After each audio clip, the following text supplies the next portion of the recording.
ನನ್ನನ್ನು ಕರ್ಕೊಂಡು ಹೋಗ್ತಿದ್ರು ನಮ್ಮೂರಲ್ಲಿ ಪ್ರಾರ್ಥನೆ ಮಾಡೋಕ್ಕೆ. ನಮಗೆ ಅದು ಅವಾಗ ಗೊತ್ತಿರಲಿಲ್ಲ. ಅದೇ ರೀತಿ ನನ್ನ ಮದುವೆ ಆದಮೇಲೆ ನನ್ನ ಹೆಂಡತಿ ಸೋದರ ಮಾವನವರು ಅವರು ಇದ್ದಾರೆ. ಈಗ ಅವರು ಇಲ್ಲೇ ಇಲ್ಲಿ ಅವರು ಭಾರತ್ ಗ್ಯಾಸ್ಗಳ ಪಕ್ಕದಲ್ಲಿ ಒಂದು ಚರ್ಚ್ ಇದೆ, ರೆವರೆಂಡ್ ಸುದರ್ಶನ ಅಂತೇಳಿ, ಅವರು ನಮ್ಮ ಮೆಸೇಜ್ನ ಸೋದರ ಮಾವ. ಹಾಗಾಗಿ ಸ್ವಲ್ಪ ನಂಟಿದೆ. ಎಲ್ಲ ಧರ್ಮಗಳು ಸಾರೋದು ಒಂದೇ, ಎಲ್ಲ ಸಮಾನ ಮಾನವರು. ನಮ್ಮಲ್ಲಿ ಎರಡೇ ಜಾತಿ ಇರೋದು, ಹೆಣ್ಣು ಅಷ್ಟೇ. ಆದರೆ ನಾವು ಸೃಷ್ಟಿ ಮಾಡಿಕೊಂಡಿದ್ದು ಯೇಸು ಸೃಷ್ಟಿ ಮಾಡಿಲ್ಲ. ಏನೋ ಕ್ಯಾಥಲಿಕ್ಸ್ ಪ್ರೊಟೆಸ್ಟೆಂಟ್ ಅಂತೇಳಿ ಯೇಸು ಒಂದೇ ಹೇಳಿದ್ರು, ಎಲ್ಲರೂ ಬಂದಷ್ಟೇ. ಆದರೆ ನಾವು ಮಾನವರು ಏನು ಮಾಡಿದ್ವಿ ಅಂದರೆ ನಾವು ಸೃಷ್ಟಿ ಮಾಡಿಕೊಂಡಿದ್ದು. ಅದೇ ರೀತಿ ಮುಸ್ಲಿಮ್ಸ್ನಲ್ಲಿ ಕೂಡ ಅವರೇನು ಸೃಷ್ಟಿ ಮಾಡಿಲ್ಲ, ಮಾನವರು ಎರಡೇ ಜಾತಿ ಅಂತ ಹೇಳಿದ್ದು ಅವರು ಕೂಡ. ಆದರೆ ಅಲ್ಲಿ ಶಿಯಾಸು ಸುನ್ನೀಸ್ ಅಂತ ಮಾನವರು ನಾವು ಸೃಷ್ಟಿ ಮಾಡಿಕೊಂಡಿದ್ದು ಇಷ್ಟೇ. ಆದರೆ ಎಲ್ಲ ಧರ್ಮಗಳು ಒಂದೇ ಜಾತಿ, ಎರಡೇ ಹೆಣ್ಣು ಗಂಡು ಅಷ್ಟೇ. ಅದೇ ರೀತಿ ಈ ಒಂದು ಕ್ರಿಸ್ಮಸ್ದ ಏನು ಹೇಳುತ್ತಂತಂದರೆ ಪ್ರೀತಿ, ಕರುಣೆ, ಶಾಂತಿ, ಈ ಮೂರನ್ನು ಮಾತ್ರ ಸಾರಬೇಕು ಅಂತ ಹೇಳುತ್ತೆ. ಕ್ರಿಸ್ತನು ಅದನ್ನೇ ಹೇಳಿದ್ದಾನೆ. ಅವರು ಮುಸ್ಲಿಮ್ಸ್ ಧರ್ಮದ ಅವರು ಅದನ್ನೇ ಹೇಳ್ತಾರೆ. ಹಿಂದೂ ಧರ್ಮ ಹೇಳೋದು ಅದೇ, ಈ ಮೂರೇ, ಪ್ರೀತಿ, ಕರುಣೆ, ಶಾಂತಿ, ಈ ಮೂರನ್ನು ಸಾರಿ, ಈ ಮೂರನ್ನು ಪಾಲನೆ ಮಾಡ್ತಾ ಎಲ್ಲರೂ ಸಂತೋಷವಾಗಿರ್ರಿ. ಹಾಗಾಗಿ ಬಂಧುಗಳೇ, ಈ ಮತ್ತೊಮ್ಮೆ ನಮಗೆ ಕ್ರಿಸ್ಮಸ್ ಶುಭಾಶಯಗಳಂತ ನನಗೆ ಎರಡು ಮಾತಾಡೋಕ್ಕೆ ಅವಕಾಶ ಕೊಟ್ಟಿರುವಂತಹ ಎಲ್ಲ ಆಯೋಜಕರಿಗೂ ಪ್ರತ್ಯೇಕವಾಗಿ ಪಾಪ ವೀರಪ್ಪನವರಿಗೆ ಅಭಿನಂದನೆ ಸಲ್ಲಿಸ್ತಾ ಥ್ಯಾಂಕ್ ಯು, ಧನ್ಯವಾದ.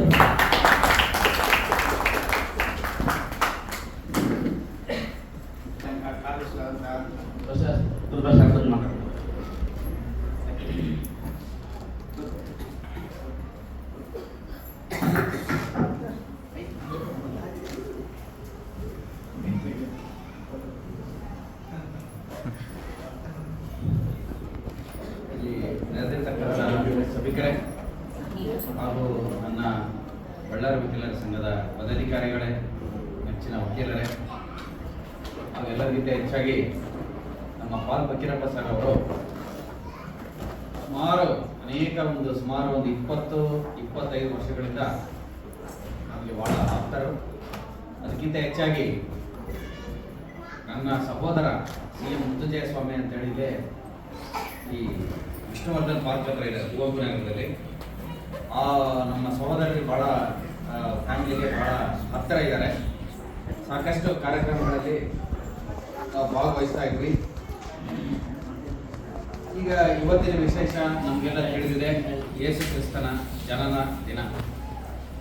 ಕ್ರಿಸ್ತ ಜಯಂತಿಯನ್ನು ನಾವು ಇವತ್ತಿನ ದಿನದಂದು ನಾವೆಲ್ಲ ವಿಶ್ವಾದ್ಯಂತ, ಬರೀ ಭಾರತ ದೇಶಾದ್ಯಂತ ಅಲ್ಲ, ವಿಶ್ವಾದ್ಯಂತ ನಾವು ಆಚರಿಸ್ತಾ ಇದ್ದೇವೆ.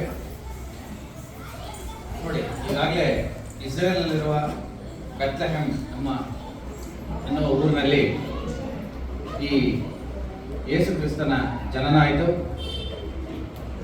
ಇವರು ಪ್ರವಾದನೆಗಳನ್ನು ನೆರವೇರಿಸಲು ಡೇವಿಡ್ನ ವಂಶದಲ್ಲಿ ಮೆಸ್ಸಾಯ್ ಅಂದರೆ ದೇವರ ದೂತ, ರಕ್ಷಕ ಎಂಬುವವರು ಬರ್ತಾನೆ ಎಂಬ ನಂಬಿಕೆ ಇದೆ. ಆ ಒಂದು ದೇವದೂತನಾಗಿ, ಒಬ್ಬ ಸಮಾಜ ರಕ್ಷಕನಾಗಿ ಯೇಸು ಕ್ರಿಸ್ತನು ಜನಿಸಿ ಈ ಒಂದು ಭೂಮಿಗೆ ಬರ್ತಾರೆ. ನೋಡಿ, ನಮ್ಮ ಮನೆಯಲ್ಲಿ ನಮ್ಮ ತಂದೆಯವರು ಎಲ್ಲ ಧರ್ಮದ ಪುಸ್ತಕಗಳನ್ನು ಒಂದು ಗ್ರಂಥ ಭಂಡಾರವನ್ನು ಮಾಡಿದರು. ನಾನು ತಿಳುವಟ್ಟಿಗೆ I blessed with very good home library in my house when I was childhood.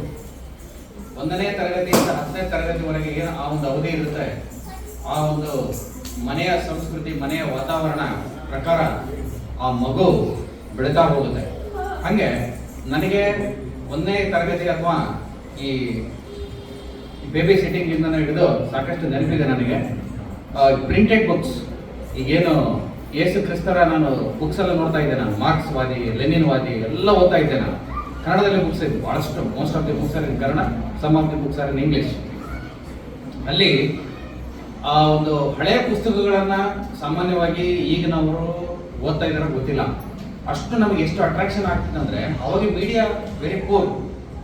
News paper ನಲ್ಲಿ ಏನು ಬರುತ್ತೋ ಆ ಒಂದು ಮಾಹಿತಿ ಆಧಾರದ ಮೇಲೆ ನಾವೆಲ್ಲ ನಂಬ್ತಾ ಇದ್ವಿ. ಅದು ಬಿಟ್ಟರೆ ರೇಡಿಯೋ, ಸ್ವಲ್ಪ ಟಿವಿ ಚಾನಲ್ ಪ್ರತಿದಿನ ದೂರದರ್ಶನದಲ್ಲಿ ಬರ್ತಕ್ಕಂಥ 1 ಗಂಟೆಯ ಅವಧಿಯ ಒಂದು ನ್ಯೂಸ್, ಇಷ್ಟು ಮಾತ್ರ ನಮಗೆ ಅವಾಗ ಒಂದು ಮಾಹಿತಿ ಇತ್ತು. ಅಂತ ಅವಧಿಗಳಲ್ಲಿ ಈ ಯೇಸು ಕ್ರಿಸ್ತರ ಬಗ್ಗೆ ಒಂದು ದೊಡ್ಡ ದೊಡ್ಡ ಪುಸ್ತಕಗಳನ್ನು ನಮ್ಮ ತಂದೆಯವರು ತಂದಿಟ್ಟಿದ್ರು.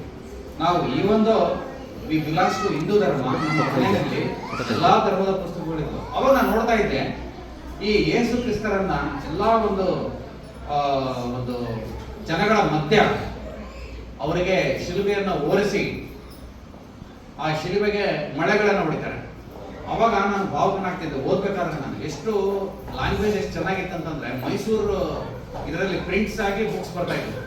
ಅದನ್ನೆಲ್ಲ ನಾನು ಚಿತ್ರ ಸಹಿತ ನಾನು ನೋಡ್ತಾ ಇದ್ದೆ. ನಾನು ಎಲ್ಲ ಓದಿ ನಮ್ಮ ತಂದೆಯವ್ರಿಗೆ ಕೇಳ್ತಾ ಇದ್ದೆ, ಏನಪ್ಪ ಇಷ್ಟು ಹಿಂಗೆ ಯಾಕೆ ಈ ತರ ಹಿಂಸೆ ಮಾಡ್ತಾರೆ? ಹೌದಪ್ಪ, ದೇವದೂತರು ರಕ್ಷಕರು ಬಂದ್ರೆ ರಕ್ಷಕರಿಗೂ ಈ ಈ ನೆಲದ ಮೇಲೆ ಇರ್ತಕ್ಕಂಥ ಕೆಲವೊಂದು ಜನರು ಹಿಂಸೆ ಕೊಡೋದು ಬಿಡಲ್ಲ. ಪ್ರತಿಯೊಬ್ಬರಿಗೆ ಹಿಂಸೆ ಅನ್ನೋದು, ಸಮಸ್ಯೆಗಳು ಅನ್ನೋದು ಪ್ರತಿಯೊಬ್ಬ ಮನುಷ್ಯನಿಗೆ ಇರ್ತವೆ ಅಂತಕ್ಕಂಥ ಒಂದು ಮಾಹಿತಿಯನ್ನ ಅವರು ಸಾರ್ತಾರೆ. ಕಣ್ಣಾಗಿ ನೋಡ್ಲಿಕ್ಕೆ ಶರೀರ ಹೋಗಿರ್ಬೋದು, ಬಟ್ ಯೇಸು ಕ್ರಿಸ್ತರ ಆತ್ಮ ನಮ್ಮೆಲ್ಲರ ಮುಂದೆ ಇದೆ. ಅವರ ಶರೀರವು ಕೂಡ ನಮ್ಮ ಕಣ್ಣು ಮುಂದೆ ಕಾಣ್ತಾ ಇದೆ ಅಂತ ಹೇಳಿ ಭಾವಿಸ್ಬೇಕು. ಇದು ಒಂದು ನಮಗೆ ನಮ್ಮ ಒಂದು ಈ ಚೈಲ್ಡ್ಹುಡ್ ನಲ್ಲಿ ಈ ತರ ಎಲ್ಲ ಮಹನೀಯರ ಒಂದು ಪ್ರಭಾವವನ್ನ ಬೀರಿದೆ. ಆಮೇಲೆ ನಾನು ಓದಿರೋದು ಇದೇ ಬಳ್ಳಾರಿನಲ್ಲಿ ಕ್ರಿಶ್ಚಿಯನ್ ಮಿಷನರಿ ಶಾಲೆ ಏನಿದೆ, ನಮ್ಮ ವಾಡ್ಲ ಹೈಸ್ಕೂಲ್ ನಲ್ಲಿ ನಾನು ಸ್ಟಡಿ ಮಾಡಿರೋದು. ಒಂದು ಏನಂದ್ರೆ ನಾನು ಬಹಳ ವರ್ಷಗಳ ಗಟ್ಟಲೆ ನಾನು ಈ ವಾಡ್ಲ ಹೈಸ್ಕೂಲ್ ನಲ್ಲಿ ಓದಿದ್ರು. ಪಾಪ ಒಂದು ದಿನ ಆದ್ರೂ ಸ್ಕೂಲ್ ಮ್ಯಾನೇಜ್ಮೆಂಟ್ ನವರು ಈ ತರ ಈ 25th ಡಿಸೆಂಬರ್ ಅಂದ್ರೂ ಯಾರಿಗೂ ಪಾಪ ಯಾವ ಸ್ಟೂಡೆಂಟ್ಸ್ಗೂ ಅವರು ಫೋರ್ಸ್ ಮಾಡಲಿಲ್ಲ, ಇದೇ ಬಂದು ಭಾಗವಹಿಸ್ರಿ ಅಂತೇಳಿ. ಇವತ್ತು ನನ್ನ ಸುದಿನ ಮೊಟ್ಟ ಮೊದಲನೇದಾಗಿ ಚರ್ಚೆಗೆ ನಮ್ಮ ಪಾಲ್ಪಕ್ಕಿರಿ ಅವರು 25 ಡಿಸೆಂಬರ್ ನಾನು ಅವಾಗ ಬಹಳ ಬೇಜಾರು ಪಡ್ಕೊಂತಿದ್ದೆ. ಹೆಂಗಪ್ಪ ಹೋಗೋದು? ನಮ್ಮ ಫ್ರೆಂಡ್ಸ್ ಎಲ್ಲ ಆಲ್ಮೋಸ್ಟ್ ಆಲ್ ಊರಿಂದ ಬರ್ತಾ ಇದ್ರು. ಏನು ಕೇಳ್ಬೇಕಂತಂದ್ರೆ ನಮ್ಮ ಪ್ರಿನ್ಸಿಪಾಲ್ನ ಕೇಳ್ಬೇಕಂದ್ರೆ, ನಮ್ಮ ಹೈಸ್ಕೂಲ್ ಟೀಚರ್ ಅವ್ರನ್ನ ಕೇಳ್ಬೇಕಂದ್ರೆ ಸ್ವಲ್ಪ ಹೆದರಿಕೆ ಆಗ್ತಾ ಇತ್ತು, ಸುಮ್ಮನೆ ಆಗ್ಬಿಡ್ತಿದ್ದೆ. ನಾನು ಹೊಸಬ ಅವಾಗ 8ನೇ ತರಗತಿ ಓದ್ತಾ ಇದ್ದೆ. ಬಳ್ಳಾರಿಯಲ್ಲಿ ಬಂದಾಗ ನಾನು 8ನೇ ತರಗತಿ ವಾಟ್ ಹೈಸ್ಕೂಲಲ್ಲಿ ಓದಿರೋದು, ಕಾಲೇಜಿನಲ್ಲಿ ಓದಿರೋದು. ಸೊ ಈಗ ನನಗೆ ಸುದಿನ. ಆಮೇಲೆ ಇನ್ನೊಂದಾಗಿ ಈ ನಿಮಗೆಲ್ಲ ಗೊತ್ತಿದೆ, ಇವತ್ತಿನ ದಿನ ಸಿಹಿಗಳನ್ನು ಹಂಚೋದು, ಆಮೇಲೆ ಯೇಸು ಕ್ರಿಸ್ತರ ಒಂದು ಗೊಂಬೆಯನ್ನು, ಚಿಕ್ಕ ಮಗುವನ್ನು ಗೊಂಬೆ ಮಾಡಿಬಿಟ್ಟು ಅದೆಲ್ಲ ಮಕ್ಕಳಿಗೆಲ್ಲ ನಾವೇನ್ ಮಾಡ್ತೀವಿ, ಅದನ್ನು ಪರಿಚಯ ಮಾಡ್ತೀವಿ. ಚಿಕ್ಕ ಮಕ್ಕಳಿಗೆಲ್ಲ ತೋರಿಸ್ತೀವಿ. ಅವ್ರಿಗೇನೋ ಬಹಳ ತುಂಬಾ ಖುಷಿ ಆಗುತ್ತೆ. ಈ ತರ ಒಂದು ವಾತಾವರಣದ ಹಬ್ಬವನ್ನ ನಾವಿಲ್ಲೆಲ್ಲ ಕಡೆ ಆಚರಿಸ್ತೀವಿ. ಆಮೇಲೆ ಕ್ರಿಸ್ತ ಶಕ ನೋಡಿ ಎಷ್ಟು ಕ್ರಿಸ್ತನ ಒಂದು ಜನ್ಮದಿಂದ ಇಡೀ ವಿಶ್ವಾದ್ಯಂತ ನಾವೇನ್ ಮಾಡ್ತೀವಿ, ಕ್ರಿಸ್ತ ಶಕೆ ಅಂತ ಹೇಳ್ತೀವಿ. ಅಂದ್ರೆ ಅದು 2ನೇ ಶತಮಾನದಿಂದ ಕಾರ್ಯರೂಪಕ್ಕೆ ಬಂತು. ಅವಾಗ ಆಗಿನ ಒಂದು 2ನೇ ಶತಮಾನದಲ್ಲಿ ಇರ್ತಕ್ಕಂಥ ರೋಮ್ ಸಾಮ್ರಾಜ್ಯದ ಅರಸರು ಯುರೋಪಿನ ದೇಶಗಳು, ಐರೋಪ್ಯ ದೇಶಗಳು ಏನ್ ಮಾಡಿದ್ರು, ಈ ಒಂದು 2ನೇ ಶತಮಾನದಲ್ಲಿ ಡಿಸೆಂಬರ್ 25ರಂದು ಯೇಸು ಕ್ರಿಸ್ತರ ಜನನ ಅಂತ ಹೇಳಿ ಅಫಿಷಿಯಲ್ ಆಗಿ ಡಿಕ್ಲೇರ್ ಮಾಡಿದ್ರು. ಅವಾಗಿಂದ ಹಿಡಿದು ಅವಾಗ ಚರ್ಚ್ಗಳೆಲ್ಲ ಸಾಕಷ್ಟು ಸಂಖ್ಯೆಯಲ್ಲಿ ಪ್ರಾರಂಭವಾದವು. ಇವತ್ತಿನವರೆಗೂ ಒಳ್ಳೆ ಬೆಳವಣಿಗೆ ಇದೆ. ನಾನು ಕ್ರಿಶ್ಚಿಯನ್ ಮಿಷನರಿ ಶಾಲೆಯಲ್ಲಿ ಓದಿ ಒಳ್ಳೆ ಒಂದು ಪ್ರತಿಭಾವಂತ ವಿದ್ಯಾರ್ಥಿ. ಸೊ ಹಂಗಾಗಿ ನನಗೆ ಬಹಳ ಒಂದು ಹೆಮ್ಮೆ ಇದೆ, ಮನಸ್ಸಿನಲ್ಲಿದೆ. ಅದನ್ನ ನಾನು ಒಂದು ಕೆಲವೊಂದು ಸಂಗತಿಗಳು ಬಂದಾಗ ಈ ತರ ನಾನು ಹೇಳ್ತಾ ಇರ್ತೇನೆ. ಆಮೇಲೆ ಎಲ್ಲದಕ್ಕಿಂತ ಮುಖ್ಯವಾಗಿ ಸಿಹಿ ಹಂಚೋದು ಏನಿರುತ್ತೆ, ನಾನು ಮೊದಲು ಅಲ್ಲಿಂದ ಬರುವಾಗ ನಮ್ಮ ಮನೆ ಅಕ್ಕಪಕ್ಕದಲ್ಲಿ ಬಹಳಷ್ಟು ಜನ ಕ್ರಿಶ್ಚಿಯನ್ ಪೀಪಲ್ ಇದ್ರು.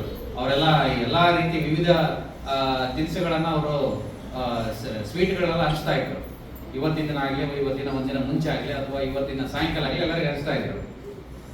ನಾನು ಅನ್ಕೊಂಡೆ ಅದೇ ರೀತಿ ಹಂಚ್ತಾರೆ ಏನಂತ. ಬಟ್ ನನಗೆ ಬೇಕಾಗಿರ್ತಕ್ಕಂಥ ಸಿಹಿ ಏನಿದೆ ಅದನ್ನೇ ಪಾಲ್ ಫಕೀರಪ್ಪ ಸರ್ ಅವರು ಅರೇಂಜ್ಮೆಂಟ್ ಮಾಡಿದ್ದಾರೆ. ಒಂದು ಧಾರವಾಡ ಪೇಡ ಅಂದ್ರೆ ಬಹಳ ಇಷ್ಟ ನನಗೆ, ಅದನ್ನು ಕೊಟ್ಟಿದ್ದಾರೆ. ಆಮೇಲೆ ಇನ್ನೊಂದಾಗಿ ಇದು ಕ್ರೀಮ್ ಬ್ರೆಡ್ ಕೇಕ್, ಇದು ನನಗೆ ಬಹಳ ಇಷ್ಟ, ಇದನ್ನು ತರಿಸ್ಬಿಟ್ಟಿದ್ದಾರೆ. ಹಂಗಾಗಿ ಈ ಒಂದು ಈ ಶುಭ ದಿನದಂದು ನಾನು ಇದನ್ನ ಹೇಳಕ್ ಬಯಸ್ತೇನೆ. ಕೊನೆಯದಾಗಿ ಈ ನಮ್ಮ ಪಾಲ್ ಫಕೀರಪ್ಪ ಸರ್ ಅವ್ರ ಬಗ್ಗೆ ಜಾಸ್ತಿ ಏನು ಹೇಳೋ ಅವಶ್ಯಕತೆ ಇಲ್ಲ, ಎಲ್ಲರೂ ಚಿರಪರಿಚಿತರು. ಅವರು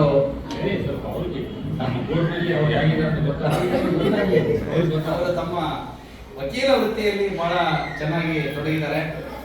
ಅವರಿಗೆ ಒಂದು ಸಿವಿಲ್ ಮತ್ತು ಕ್ರಿಮಿನಲ್ ವಿಷಯಗಳಲ್ಲಿ ಸಾಕಷ್ಟು ಪರಿಣಿತಿಯನ್ನ ಹೊಂದಿದ್ದಾರೆ. ಎಲ್ಲದಕ್ಕಿಂತ ಹೆಚ್ಚಾಗಿ ಅವರು ಈ ಕ್ರಿಶ್ಚಿಯನ್ ಮ್ಯಾರೇಜಸ್ ರಿಜಿಸ್ಟರ್ ಆಗಿನೂ ಕೆಲಸ ನಿರ್ವಹಿಸಿದ್ದಾರೆ. ನನಗೊಂದು ಕ್ರಿಶ್ಚಿಯನ್ ರಿಲಿಜನ್ ರಿಲೇಟೆಡ್ ಬಗ್ಗೆ ಒಂದು ಮ್ಯಾರೇಜ್ ಡಿಸ್ಪ್ಯೂಟ್ ಬಂತು. ಮ್ಯಾರೇಜ್ ಡಿಸ್ಪ್ಯೂಟ್ ಬಂದಾಗ ಏನ್ ಮಾಡಿದೆ, ಅದರಲ್ಲಿ ಫಕೀರಪ್ಪ ಸರ್ ಅವ್ರದ್ದು ಒಂದು ಸೀಲ್ ಸಿಗ್ನೇಚರ್ ಇತ್ತು. ಮೊನ್ನೆ ಜಸ್ಟ್ ಒಂದು ವರ್ಷ ಆಗಿರ್ಬೋದು ಅದು, ಒಂದು ವರ್ಷ ಆಗಿರ್ಬೋದು. ಅದು ನನಗೆ ಒಂದು ಯಾವುದೋ ಒಂದು ಲಿಟಿಗೇಷನ್ಸ್ ಕ್ರಿಶ್ಚಿಯನ್ ಕಪಲ್ಸ್ ಅವರು, ಅದು ಕೋರ್ಟ್ನಲ್ಲಿ ನಾನು ಒಂದು ಒರಿಜಿನಲ್ ಸೂಟ್ ಹಾಕಿದ್ದೆ. ಇವ್ರದ್ದು ಸೀಲ್ ಸಿಗ್ನೇಚರ್ ಇತ್ತು. ಸ್ವಲ್ಪ ಸರ್ಟಿಫೈಡ್ ಕಾಪಿ ನನಗೆ ಬಹಳ ಅವಶ್ಯಕತೆ ಇತ್ತು. ಸರ್ ಒಂದೇ ಒಂದು 24 ಅವರ್ಸ್ನಲ್ಲಿ ಎಲ್ಲ ತಮ್ಮ ಲೆಕ್ಕ ದಾಖಲೆಗಳೆಲ್ಲ ನೋಡಿ ಪಾಪ ಸರ್ಟಿಫೈ ಮಾಡಿಕೊಟ್ರು. ಆ ಒಂದು ದಾಖಲೆಯಿಂದ ಆ ಒಂದು ಕ್ರಿಶ್ಚಿಯನ್ ದಂಪತಿಗಳು ಒಳ್ಳೆಯ ಒಂದು ನ್ಯಾಯ ಸಿಕ್ಕಿದೆ ಅಂತ ನಾನು ಈ ಮೂಲಕ ಹೇಳಿ ಬಯಸ್ತಾ ಇದ್ದೇನೆ. ಇವರು ಮೊದಲು NV ವಿವೇಕಾನಂದ ಸ್ವಾಮಿ ಸರ್ ಅವರ ಹತ್ರನೂ ಅಸಿಸ್ಟೆಂಟ್ ಆಗಿ ಕೆಲಸ ಮಾಡಿದ್ದಾರೆ. ಅವರು ಕೂಡ ಖ್ಯಾತ ಹಿರಿಯ ವಕೀಲರು ಬಳ್ಳಾರಿ ಜಿಲ್ಲೆಯಲ್ಲಿ. ನಂತರ ಉಡೇರ್ ಬಸವರಾಜ್ ಸರ್ ಅಂತ ಹೇಳಿ ಅವರು ಒಬ್ಬ ಹಿರಿಯ ನ್ಯಾಯವಾದಿ ಬಳ್ಳಾರಿ ಜಿಲ್ಲೆ.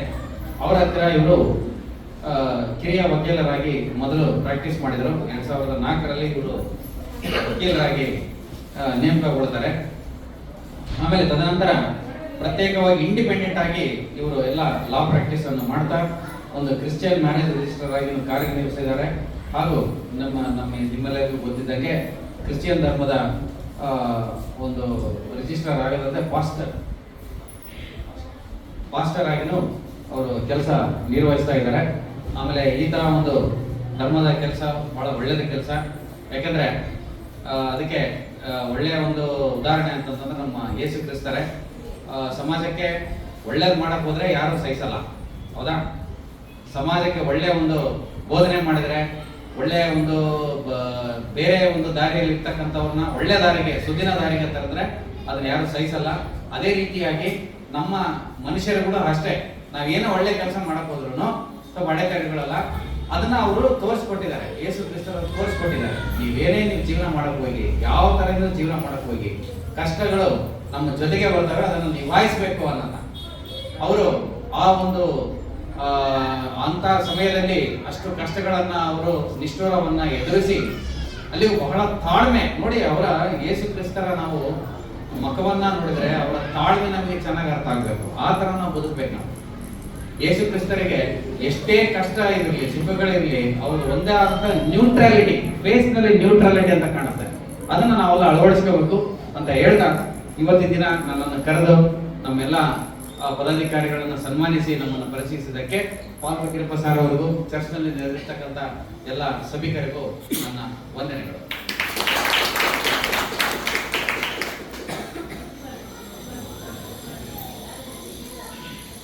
ನಮ್ಮದೇ ಮತ್ತು ನಮ್ಮದೇ ವೈಸ್ ಪ್ರೆಸಿಡೆಂಟು ಮಿಸ್ಟರ್ ಮೂರ್ತಾಗ ಒಂದು ಎರಡು ಮಾತು ಮಾಡ್ತಾರೆ.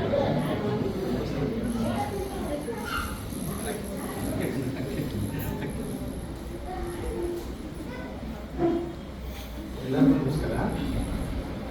ಇವತ್ತು ಹ್ಯಾಪಿ ಮೇರಿ ಕ್ರಿಸ್ಮಸ್ ಹಬ್ಬದ ಶುಭಾಶಯಗಳು. ಹಾಗೂ ನಿಮಗೆ ಯೇಸು ಪ್ರಭು ಆರೋಗ್ಯ, ಆಯಸ್ಸು, ಐಶ್ವರ್ಯ ಮತ್ತು ಒಳ್ಳೆಯ ವಿದ್ಯಾಭ್ಯಾಸ ಕೊಟ್ಟು ಮುಂದಿನ ದಿನಗಳಲ್ಲಿ ಎಲ್ಲ ರೀತಿಯಿಂದ ಒಳ್ಳೇದು ಮಾಡಲಿ ಅಂತ ಬಯಸುತ್ತಾ, ಹಾಗೂ ಇವತ್ತು ಪಾಲ್ ಫಕೀರಪ್ಪನವರು ಬೇರೆ ಯಾರಲ್ಲ, ಅವರು ನನಗೆ ಸ್ವಂತ ಅಣ್ಣನೇ. ನಾನು ವಕಾಲತ್ತಲ್ಲಿ ಬರೋಕ್ಕಿಂತ ಮುಂಚೆ 27 ವರ್ಷ ಆಯ್ತು ನಮ್ಮ ವಕಾಲತ್ ಬಂದು. ಅದಕ್ಕಿಂತ ಮೊದಲು ಅವ್ರು ಕೋರ್ಟಲ್ಲಿ ಕೆಲಸ ಮಾಡ್ತಿದ್ರು. ನಾನು ಯಾವಾಗ ವಕಾಲತ್ತಿಗೆ ಬಂದಾಗ ಫಸ್ಟು ನನ್ನ ಅಣ್ಣನೇ ಕಂಡಿದ್ದು. ಹಣ ಹಿಂಗಿದೆ ಅಂದಾಗ, ಇಲ್ಲಪ್ಪ ನೀನು ಹಿಂಗೆ ಮಾಡಂತಲ್ಲ ನನಗೆ ಮಾರ್ಗದರ್ಶನ ಕೊಟ್ಟು ಆಗಿನ ಕಾಲಕ್ಕೆ ನನಗೆ ಕೈ ಹಿಡಿದು ಒಳ್ಳೊಳ್ಳೆ ಕೇಸ್ಗಳ ಬಗ್ಗೆ ಹೇಳ್ಕೊಂತ ಬಂದರು. ಆಮೇಲೆ ಅವರು ನಮ್ಮ ಗುರು ಬಸವರಾಜ್ ಅವ್ರು ಹೇಳ್ದಂಗೆ ವಿವೇಕಾನಂದ ಸ್ವಾಮಿ ಹತ್ರ ಅಸಿಸ್ಟೆಂಟಾಗಿ ಕೆಲಸ ಮಾಡ್ತಿದ್ರು. ಆ ಕೆಲಸದಲ್ಲಿ ಕೂಡ ನನಗೆ ಅವರು ಹೇಳ್ತಿದ್ರು, ಈ ಥರ ಕೆಲಸ ಮಾಡಿದ್ರೆ ನಿನಗೆ ಅನುಕೂಲ ಆಗುತ್ತೆ ಅಂತ. ಆಮೇಲೆ 2004ರಲ್ಲಿ ಅವರು ಅಡ್ವೊಕೇಟ್ ಆಗಿ ಪ್ರಾಕ್ಟೀಸ್ ಮಾಡಿ ಉಡೇರ್ ಬಸವರಾಜ್ ಸರ್ ಹತ್ರ ಜೂನಿಯರ್ ಆಗಿ ಕೆಲಸಕ್ಕೆ ಬಂದರು. ನಾನು ಆಲ್ರೆಡಿ ಉಡೇರ್ ಬಸವರಾಜ್ ಸರ್ ಹತ್ರ ಇದ್ದೆ. ಇವರಿಂದ ಪಾಲ್ ಫಕೀರಪ್ಪನವರಿಂದ ನಾನು ಭಾಳ ಕಲಿತಿದ್ದೀನಿ. ಹಾಗೆ ಇವತ್ತು ನಿಮಗೆ ಎಲ್ಲರಿಗೂ ಒಳ್ಳೆಯ ಮಾರ್ಗದರ್ಶನ ಕೊಡ್ತಾ ಇದ್ದಾರೆ. ಆಲ್ಮೋಸ್ಟ್ ಆಲ್ ನಮ್ಮ ಸೆಕ್ರೆಟರಿ ಆದ ಗುರು ಬಸವರಾಜ್ ಅವರು ಪಾಲ್ ಫಕೀರಪ್ಪನವ್ರ ಬಗ್ಗೆ ಎಲ್ಲ ವಿಷಯನೂ ಹೇಳ್ಬಿಟ್ಟಿದ್ದಾರೆ. ಬಳ್ಳಾರಿ ಕೋರ್ಟಲ್ಲಿ ಇವರು ಎಷ್ಟು ನೀಟಾಗಿ ಕೆಲಸ ಮಾಡ್ತಾರೆ. ಆಮೇಲೆ ಕ್ರಿಶ್ಚಿಯನ್ ಕಮ್ಯುನಿಟಿ ಮ್ಯಾರೇಜ್ ಇದ್ರ ಬಗ್ಗೆನೂ ಹೇಳಿದ್ದಾರೆ. ಇವತ್ತು ಅವರು ಯಾವುದೇ ನೊಂದ ಅಪಘಾತ ಅಂತ ಜನಗಳಿಗೆ ಪರಿಹಾರ ಕೊಡಿಸಲಿ ಭಾಳ ಒಳ್ಳೆಯ ಸಕ್ರಿಯ ಕೆಲಸ ಮಾಡಿ ಒಳ್ಳೆಯ ಹೆಸರು ಕೂಡ ನಮ್ಮ ನ್ಯಾಯಾಲಯದಲ್ಲಿ ತಗೊಂಡಿದ್ದಾರೆ. ಹಂಗಾಗಿ ಹೀಗಾಗಿ ಮುಂದಿನ ದಿನಗಳು ಈ ನಮ್ಮ ಬಾಲ್ಪಕೀರ್ ಅಣ್ಣವ್ರಿಗೆ ಆ ಯೇಸು ಪ್ರಭು ಒಳ್ಳೆಯ ಆರೋಗ್ಯ ಆಯಸ್ಸು ಐಶ್ವರ್ಯ ಕೊಟ್ಟು ಹಿಂಗೆ ನಿಮ್ಮನ್ನೆಲ್ಲ ಹಂಗೆ ಸಂಬಳಿ ಅಂತ ನಾನು ಕೇಳ್ಕೊತ ನನಗೆ ಈ 2 ಮಾತು ಹೇಳ್ಕೊಟ್ಟಕ್ಕೆ ತಮ್ಮೆಲ್ಲರಿಗೂ ಧನ್ಯವಾದ.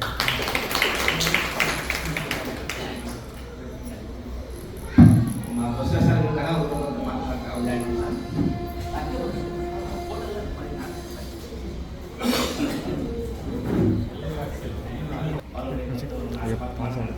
ಲಾಸ್ಟ್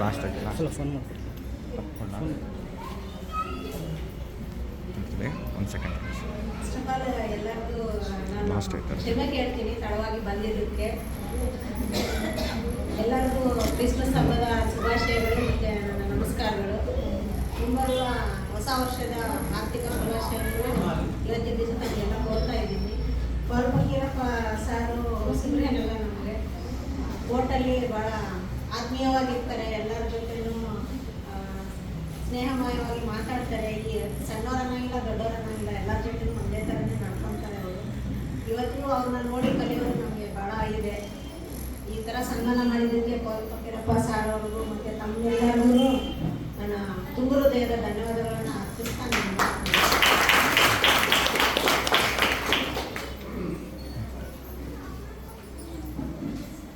ನಮ್ಮದ ಹಿರಿಯರಿಗೂ ನಮ್ಮ ಸಭೆಯ ಪರವಾಗಿ ನನ್ನರಿಗೂ ಮೊದಲೇ ಸಮರ್ಪಿಸ್ತೇನೆ. ನಮ್ಮ ಸಾರ್ ಅವರು ಕಲಾಪ ಸಾರ್ ಅವರು ವಿಭಾಷ ಸಾರ್ ಬಸವ ಸಾರ್ ಒಂದು ಸನ್ಮಾನ ಸ್ವೀಕರಿಸಿ ದೇವರ ಆಶೀರ್ವಾದ ಪಾತ್ರದಕ್ಕಾಗಿ ನಿಮಗೆ ನಡೆಸ್ತೇನೆ. ಯಾವಾಗಲೂ ನಮ್ಮ ಸಭೆಯ ಮೇಲೆ ಚರ್ಚೆಯ ಮೇಲೆ ಸುಧಾರಣೆ ಮೇಲೆ ಒಂದು ಪ್ರೇರಣೆ ಇರಲಂತೇಳಿ ನಾವು ನಿಮ್ಮಲ್ಲಿ ಆಶಿಸ್ತೀವಿ. ದಯಮಾಡಿ ದೇವರು ನಿಮ್ಮನ್ನು ಆಶೀರ್ವಾದ ಮಾಡಲಿ. ಬಂದು ನಿಮಗೆ ಎಷ್ಟೋ ದೇವರು ನಮಗೂ ಭಾಳ ಸಂತೋಷ ಆಗ್ತದೆ ಹೇಳ್ಬೋದಕ್ಕೆ. ಅದಕ್ಕಾಗಿ ನಾವು ಮುಂಚಿತವಾಗಿ ನಾವು ಸತ್ಯ ತಯಾರು ಮಾಡ್ತಿರ್ತೀವಿ. ನಮಗಳಿಗೆ ಸಮಯದಿಂದ ಬಂದ ಎಲ್ಲ ಸಹಕಾರ ತೋರಿಸ್ತಾರೆ ಆಶೀರ್ವಾದ ದೇವರು ನಿಮ್ಮನ್ನು ಆಶೀರ್ವಾದ